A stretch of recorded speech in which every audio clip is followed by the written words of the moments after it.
হুজুর, প্রশ্ন আছে কুরবানির পশু জবাই করার সময় বিসমিল্লাহ বলে গেলে কুরবানি করা কি জায়েজ হবে? শুধু কুরবানি নাই, যে কোনো জানোয়ার হালাল করতে সময় কুরআনের হুকুম ওয়ালা তাকুলু মিম্মা লাম ইউযকার ইসমুল্লাহি আলাইহি, যে জানোয়ার জবহ হইব, চায় কুরবানি হোক আর কুরবানি ছাড়া জব হোক, এই জানোয়ার যদি কোনো মানুষে জানি বুঝিয়া বিসমিল্লাহ সালি দে, ইচ্ছা করিয়া সালি দিছে, তে কুরবানির জানোয়ার বা যে কোনো জানোয়ার হারাম নাই, হালাল নাই গো, হারাম হয়ে যায়। এই মতো জানোয়ার হারাম হয়ে গেছে, যে মতো মুরুক আছে, আঁশ আছে, ছাগল আছে, জানি বুঝি বিসমিল্লাহ সালি দিছন, হারাম।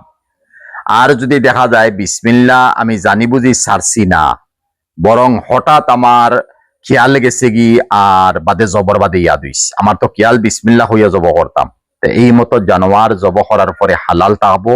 নবীজিয়ে ফরমাইন ফা ইন্না তাসমিয়াতুল্লাহি তাআলা ফি কলবি কুল্লি ইমরিইন মুসলিম, কারণ প্রত্যেক মুসলমানের কলবের মধ্যে আল্লাহ আছেন, ওই হিসাবে হালাল, যেহেতু তুমি ইচ্ছা করে ছাড়ছো না।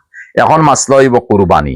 কুরবানির জানোয়ার কোনো মানুষে জানি বুঝি বিসমিল্লাহ চালি দিছন, হারাম, জানোয়ার জব হইছে না, জানোয়ার হারাম হয়ে গেছে। আর যদি অনিচ্ছাকৃত হঠাৎ জেহেনটাই গেছে গিয়ে তো ঠিক আছে, নতুবা ইনো আবার জানি বুঝি সাতটা এখানে সারা বৎসরে এক কুরবানি আইছে, আল্লাহু আকবার হইয়া জব করতায়, তবে সুন্নতি তরিকা হইয়া তাহলো যদি ফারই না আমল করবা, না ফারলে খালি বিসমিল্লাহ হইয়া যাব, বিসমিল্লাহ আল্লাহু আকবার হইয়া যাব করবা।